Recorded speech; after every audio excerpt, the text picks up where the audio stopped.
கங் கணபதியே நம. அனைவருக்கும் வணக்கம்.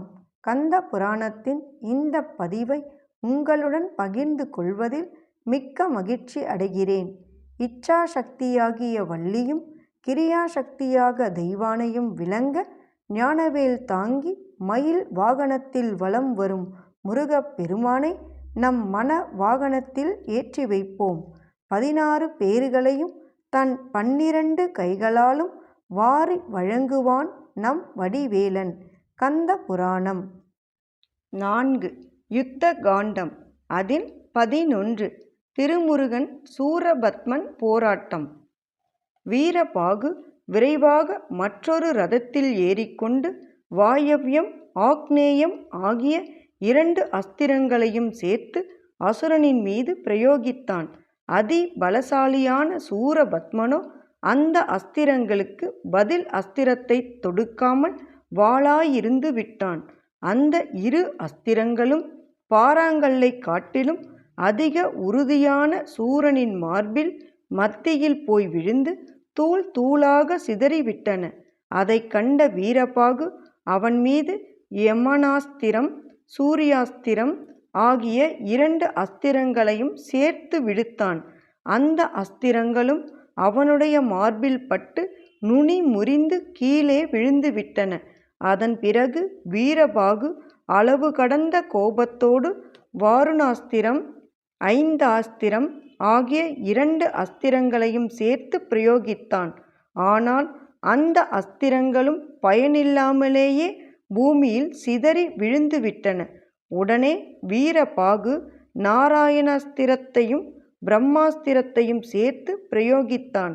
ஆனால் அந்த அஸ்திரங்களும் தீப்பொறிகளை பறக்கவிட்ட வண்ணம் அவனுடைய மார்பில் பட்டு கீழே விழுந்து விட்டன. சூரபத்மனுடைய இத்தகைய அதி அற்புதமான பராக்கிரமத்தைக் கண்ட அனைவரும் பெரிதும் வியந்தார்கள்.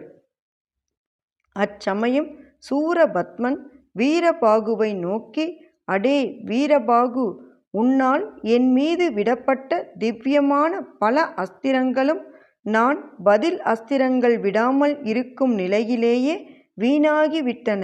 நான் உன்னை முதலிலேயே கொன்று விட்டிருப்பேன். ஆனால் உன்னுடைய வீர பிரதாபங்களைக் காண விரும்பியே நான் உன்னை சும்மா விட்டேன். ஆனால் இனியும் என்னால் நேரத்தை வீணாக்கிக் கொண்டிருக்க முடியாது. உன்னை இப்போதே ஒரு நொடி பொழுதிற்குள் கொன்றுவிடப் போகிறேன் என்றான். அதை கேட்டதும் வீரபாகு அளவு கடந்த கோபத்துடன் பாசுபதாஸ்திரத்தை எடுத்து அசுரனின் மீது பிரயோகித்தான். அந்த அஸ்திரமானது கணக்கற்ற பாம்புகளை கக்கிய வண்ணம் வேகமாக வெளிப்பட்டது. உடனே சூரபத்மன் அதே போன்ற பாசுபதாஸ்திரத்தை தானும் பிரயோகித்தான். அந்த 2 அஸ்திரங்களும் ஒன்றோடொன்று பெரும் முழக்கத்தோடு சண்டையிட்டு கொண்டு முடிவில் அதை பிரயோகித்தவர்களிடமே திரும்பி வந்து சேர்ந்து விட்டன. அதன் பிறகு இருவரும் ஒருவர் மீது ஒருவர் ஏராளமான அஸ்திரங்களை பொழிந்து கொண்டார்கள். அப்போது சூரபத்மன் 15 பாணங்களை பொழிந்து அவனுடைய வில்லை துண்டித்து விட்டான். உடனே வீரபாகு நிகரற்ற வேலாயுதத்தை எடுத்து அசுரனின் மீது எறிந்தான். ஆனால் அந்த ஒப்பற்ற வேலாயுதமும் அசுரனின் மார்பில் பட்டு உடைந்து கீழே விழுந்து விட்டது. உடனே அசுரன் தண்டாயுதத்தை எடுத்து வீசி எறிந்தான். வீரபாகுவும் தன்னுடைய தண்டாயுதத்தை எடுத்து பதிலுக்கு வீசி எறிந்தான். அப்போது அசுரனுடைய தண்டாயுதம் வீரபாகுவின் தண்டாயுதத்தை உடைத்து சுக்கு நூறாக்கிவிட்டு அவனுடைய மார்பில் வந்து மோதி அவனை மூர்ச்சித்து விழச் செய்துவிட்டது. அதன் பிறகு அஞ்சி நடுங்கி கொண்டிருந்த பூதகணங்களின் மீது சூரபத்மன் ஏராளமான பாணங்களை பிரயோகித்தான். அதனால் பூத சைனியங்கள் 10 திக்குகளையும் பயந்தோடி ஒளிந்து கொண்டார்கள். இவ்வாறாக பூதப்படைகள் அனைத்தும் சிதறியோடுவதையும் கணாதிபர்கள் மயக்கமுற்று கிடப்பதையும் அறிந்து கொண்ட ஸ்ரீ முருகப்பெருமான் தம் ரதத்தை யுத்தகலத்தை நோக்கி ஓட்டி வரச் செய்து யுத்தம் புரிய ஆயத்தமானார். அப்போது சூரபத்மன் ஷண்முகப் பெருமானை நோக்கி, சின்னஞ்சிறு பாலகனே, நீ விளையாட்டுத்தனமாகத்தான் என்னோடு இப்போது போர் புரிய வந்திருக்கிறாய். வீரமற்றவர்களான தாரகனையும் கிரௌஞ்சனையும் போன்றவன் என்று என்னையும் நீ தவறாக எடை போட்டு விட்டாய் போலும். நீயோ பால்மனம் மாறாத பச்சிளம் பாலகன். உனக்கு எப்படி என்னுடைய வலிமையைப் பற்றி தெரிந்திருக்க முடியும்? விஷ்ணு முதலான தேவர்களும் பயந்து நடுங்கும்படியான வண்ணம் உன்னை நான் வெல்லப் போகிறேன் என்றான். அதை கேட்டதும் தாமரை மலர் போன்ற முகத்தையுடைய ஸ்ரீ முருகன் அசுரனை நோக்கி புன்முறுவல் பூத்த வண்ணம், ஏ மூட அசுரனே, நீ புத்தியில்லாத்தனமாக என்னை அறியா சிறுவன் என்று கூறிவிட்டாய். இப்போது நான் உன் உயிரை வாங்காமல் விடப்போவதில்லை. அண்டங்கள் அனைத்தையும் பஸ்பமாக்க மகாதேவனுடைய நெற்றிக்கண் நெருப்பின் ஒரு சிறிய பொறியே போதுமானதாகும் என்று கூறினார். உடனே அடங்கா கோபமடைந்த சூரபத்மன் ஒரு பெரிய தனுசை கையில் எடுத்தான். அந்த தனுசானது மதுவைக் கொன்றவரும் உலகளந்த பெருமாளுமாகிய மகாவிஷ்ணுவின் திருமேனியைப் போல் அதி அற்புதமான தோற்றத்தோடு திகழ்ந்தது.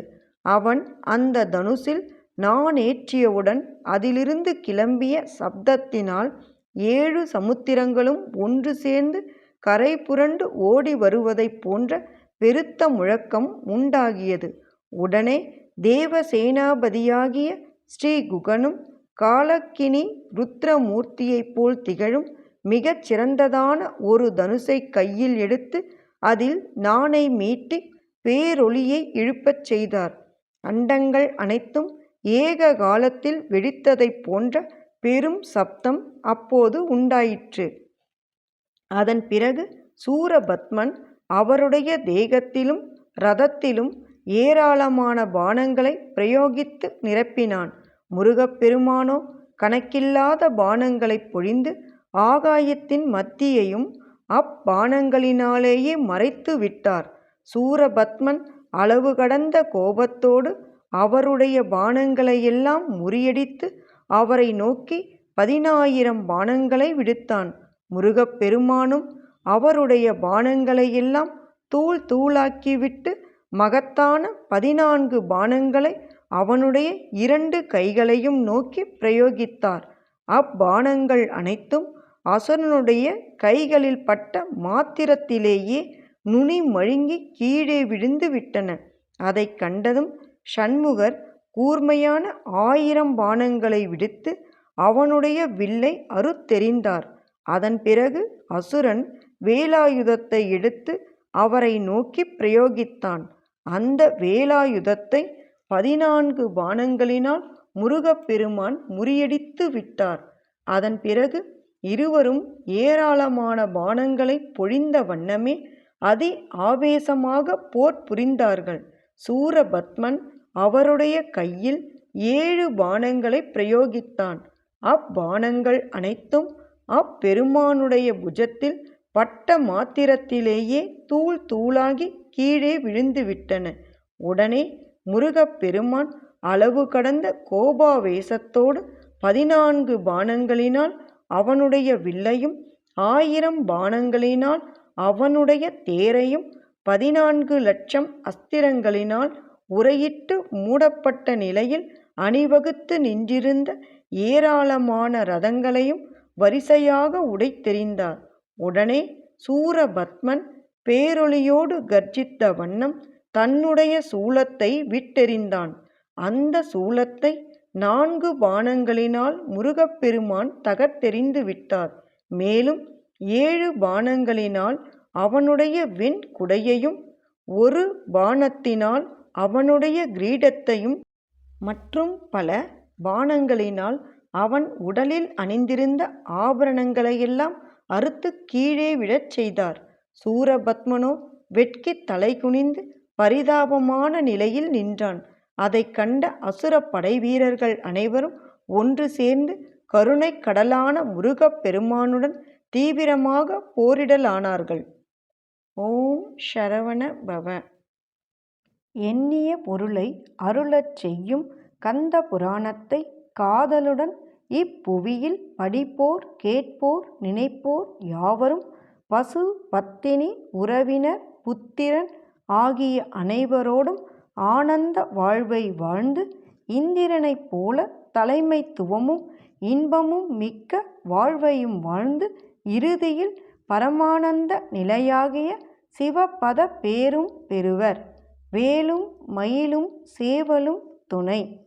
கந்த புராணத்தின் தொடர்ச்சியை தொடர்ந்து கேட்க நமது ஆர்கேஎன் காலம் சேனலை சப்ஸ்கிரைப் செய்து பெல் ஐகானையும் கிளிக் செய்யுங்க. இந்த பதிவினை நமது ஆன்மீக அன்பர்கள் அனைவருக்கும் மற்றும் புராணங்களை கேட்க விரும்புபவர்களுக்கும் ஷேர் செய்யுங்க. பிடித்திருந்தா மறக்காம லைக் பண்ணுங்க, கமெண்ட் பண்ணுங்க.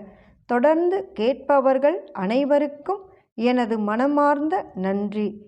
நாளையும் வருவான் நமது வடிவேலன்.